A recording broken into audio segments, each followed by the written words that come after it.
रन्जन दैमारिया शिब जागोन बे थगायलायबाय बेनो बिसिनि थगायनाय बेसां थगायनो थगायनायाव नों बेसेबां खारनो बबेसिम जों नों खारनो बेसां वर्ग किलोमिटार दङ जोंनि बे बिटिसि आलाय बिदिबा इउपिपिएलआ थगायनायाव नाम्बार 1 प्रमद बर' बिथाङानो नाम्बार 1 थगायनायाव नाम्बार 1 थगायनायखायनो रायजोआ 5 बोसोराव प्रमद बर'खौ फेजेनदों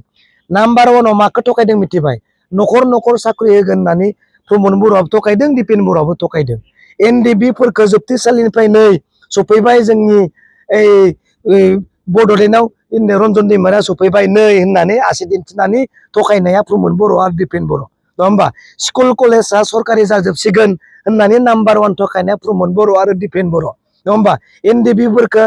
साफ्रोमखौबो साख्रि होगोन होननानै सार्टिफिकेट खांनाया प्रमद बर' आरो दिपेन बर' आरो मा दंबावो एनडिएनि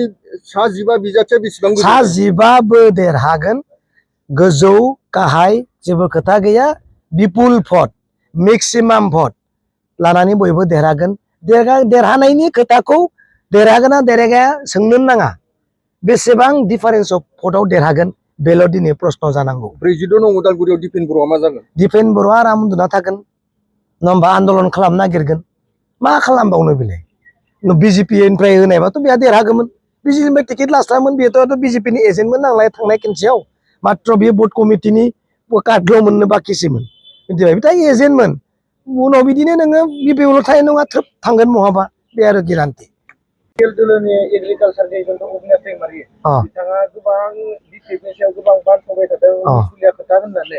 नाथाय बिनि जि रिजर्ट आगु हेरिटेज रिजर्ट बेयाव जि गाज्रि खामानि सोलिबाय थानाय भिडिअआ भाइरेल जादों बिनि सायाव सारा मा बुंगोन आंथ' नुवाखै नायाखै सोर आं बे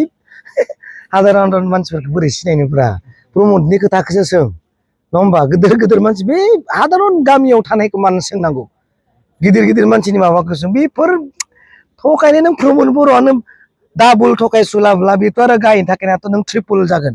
नङा होमबा बारा थगायगोन बियो